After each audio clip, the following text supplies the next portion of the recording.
Aparat Polresta Palangkaraya, Kalimantan Tengah mengungkap kasus pencurian 6.000 masker di gudang farmasi milik Dinas Kesehatan Provinsi Kalimantan Tengah. Pencurian ribuan masker juga terjadi di Muna Barat, Sulawesi Tenggara. 5 pelaku ditangkap polisi.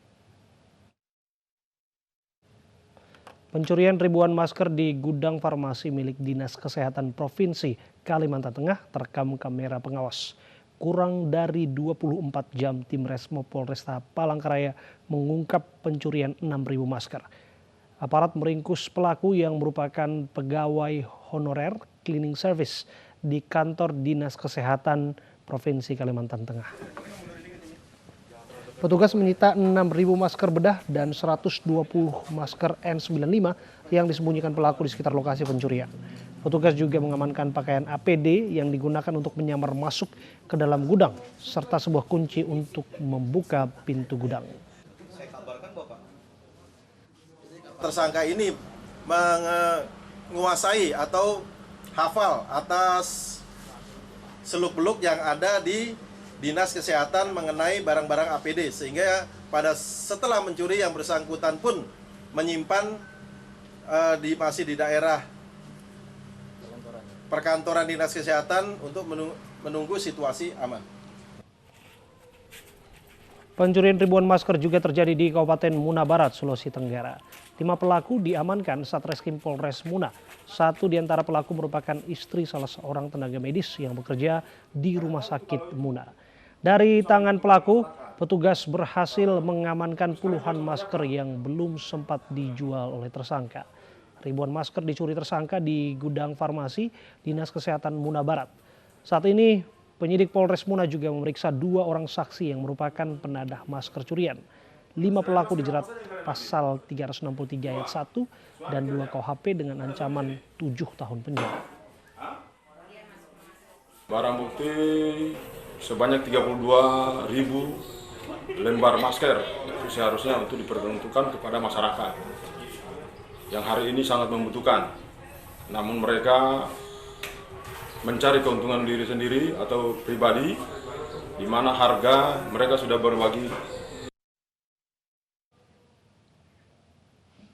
Di hari keempat penerapan PSBB, penumpukan penumpang terjadi di sejumlah stasiun. Petugas kewalahan karena banyaknya penumpang yang masih harus bekerja.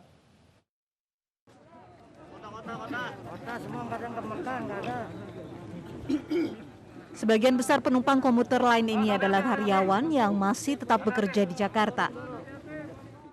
Tidak ada perubahan jam kerja meski di ibu kota berlaku pembatasan sosial berskala besar atau PSBB. Mereka sudah antri di stasiun Bogor sejak dini hari meski jadwal operasional komuter lain baru dimulai pukul 6 pagi. Pembatasan jam operasional dan pengurangan jadwal perjalanan komuter lain juga tidak berjalan efektif untuk mencegah penyebaran virus corona. Meski di dalam rangkaian kereta sudah ada aturan jaga jarak dan pembatasan jumlah penumpang, namun tidak adanya pengawasan membuat aturan itu dilanggar.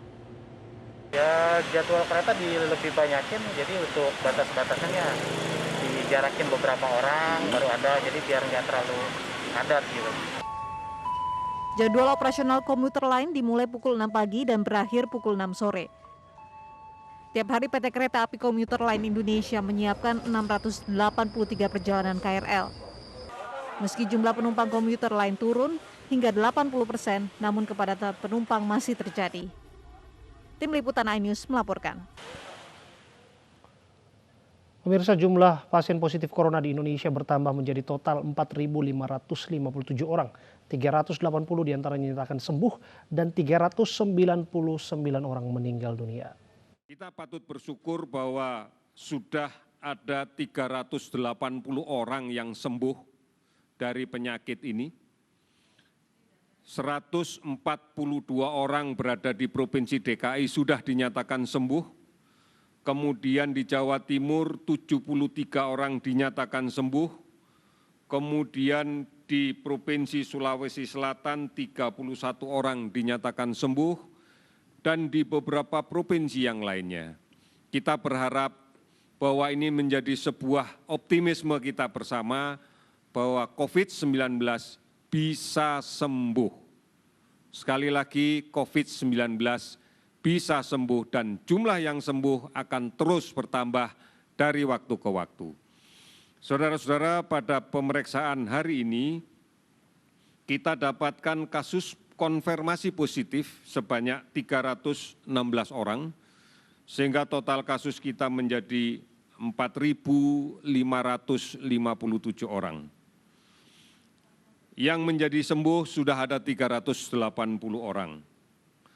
Yang terpaksa harus meninggal pada hari ini, terhitung dari kemarin ada 26 orang, sehingga totalnya menjadi 399 orang.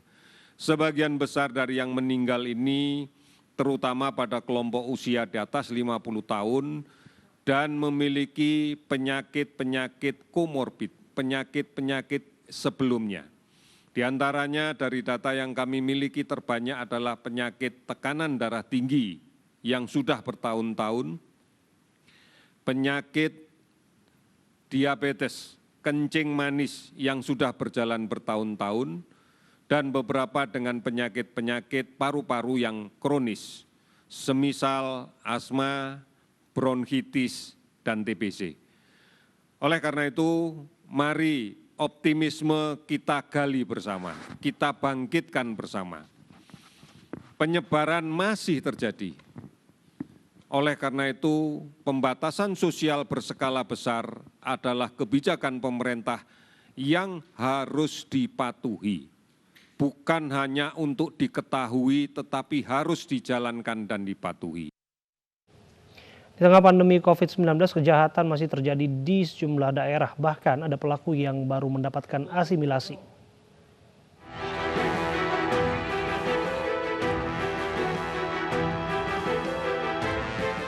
Berbagai kejahatan masih terjadi di sejumlah daerah di tengah pandemi COVID-19.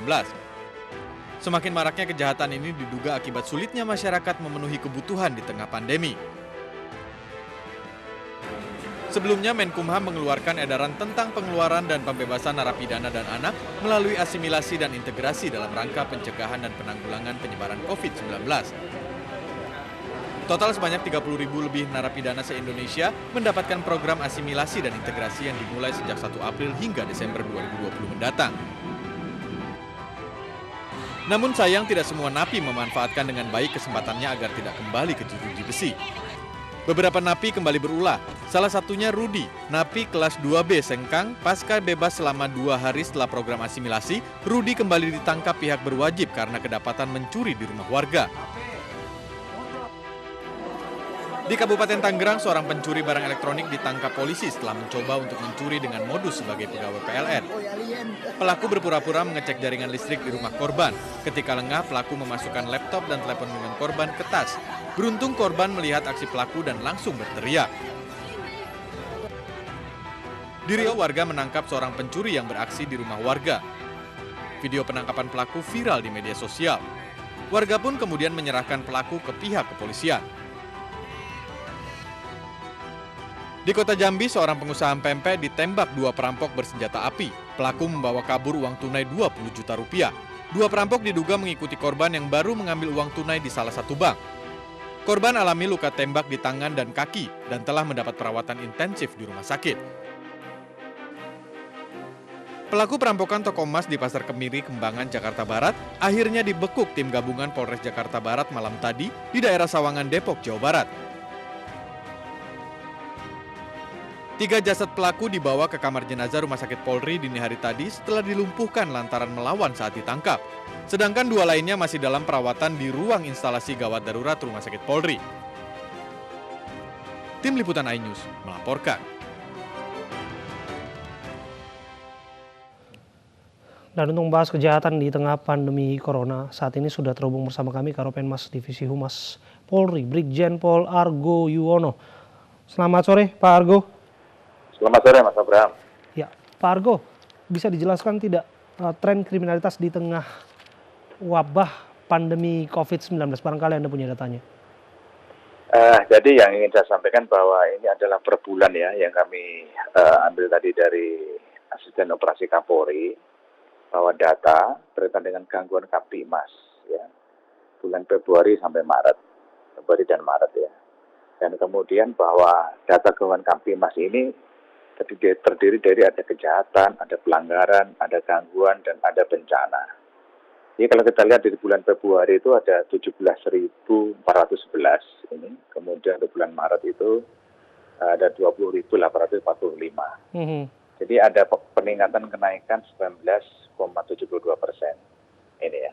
Jadi kenaikan ini mayoritas ini dari gangguan terhadap orang. Itu ada penemuan mayat, ada bunuh diri, ada kecelakaan, ada kebakaran, ada kehilangan. Ini data yang kami dapatkan ya dari hasil operasi Kapolri berkaitan dengan selama Februari dan Maret, Mas, itu kegiatannya. Oke. Dari analisis petugas ada kaitannya Pak dengan upaya pemerintah saat ini yang sedang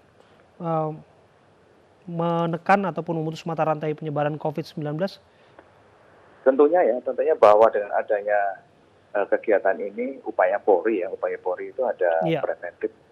Preventif ini adalah kita ada himbauan ke masyarakat dengan medsos, dengan leaflet, dengan spanduk gitu ya.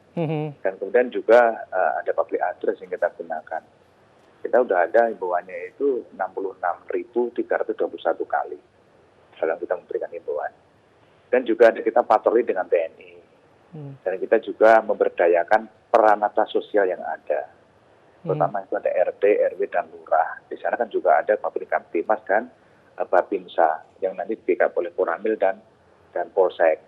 Ya tentunya juga kalau kita lihat saat ini juga masih banyak juga masyarakat yang melindungi dirinya sendiri ya. Setelah kita lakukan edukasi dia melindungi dirinya sendiri, contohnya misalnya di komunitas kampung ini atau perumahan ini ya, dia ada portal yang digunakan ya. Kemudian juga warga di situ yang masuk di situ dicek sama warga apakah sebagai warganya atau bukan. Kalau bukan warganya kan pasti diinterogasi di situ apa dan sebagainya. Dan kemudian juga banyak ya di beberapa wilayah yang mempunyai petugas keamanan, jasa pengamanan di sana juga sama ya, jasa pengamanan itu juga sama itu sana. Dan kemudian kalau kita lakukan di jalan-jalan, tentunya kan juga ada himbauan di jalan, juga dengan teguran. Tentunya himbauan di jalan ini ya, jalan ini kan berkaitan dengan pandemi corona, artinya bahwa kita tetap menjaga jarak itu ya. Dan tetap kita melakukan himbauan-himbauan, kemudian kita melakukan teguran kepada masyarakat, biar masyarakat sadar dan paham. Dan kemudian berkaitan dengan kejahatan ya, kejahatan. Kita kan tetap memberdayakan daripada peranata sosial yang ada. Contohnya tadi saya dengar misalnya ada masyarakat yang mau mengambil uang ya di bank. Ya tentunya kan seharusnya minta kawal Pak Polisi. Kita gratis kok dan tidak bayar kita ya. Kita minta pengawalan Pak Polisi, kemudian polisi bisa ngawal dia sampai ke tujuan. Ya mungkin ada perasaan bahwa yang diambil tidak banyak menurut mereka ya. Tapi menurut orang lain ataupun yang punya pikir kejahatan, itu kan tidak melihat berapa jumlahnya. Yang terpenting bahwa itu adalah membawa uang dari bank itu. Tentunya kita mengharapkan polisi ikut serta membantu masyarakat. Dan tentunya kan di bank itu ada Pak Polisi yang jaga di sana. Itu bisa menyampaikan ke Pak Polisi di sana bahwa dia membawa uang. Jadi jangan mempunyai perasaan atau anggapan bahwa saya tidak ada apa-apa gitu ya. Tidak ada apa-apa. Baik. Tapi ini ya tetap harus kita lakukan. Masyarakat ini harus peduli, membawa uang ya minta pengawalan Pak Polisi. Itu di situ Mas. Terima kasih atas informasi Anda, Pak Argo Yuwono, Karopenmas Divhumas Mabes Polri sudah berbincang bersama kami.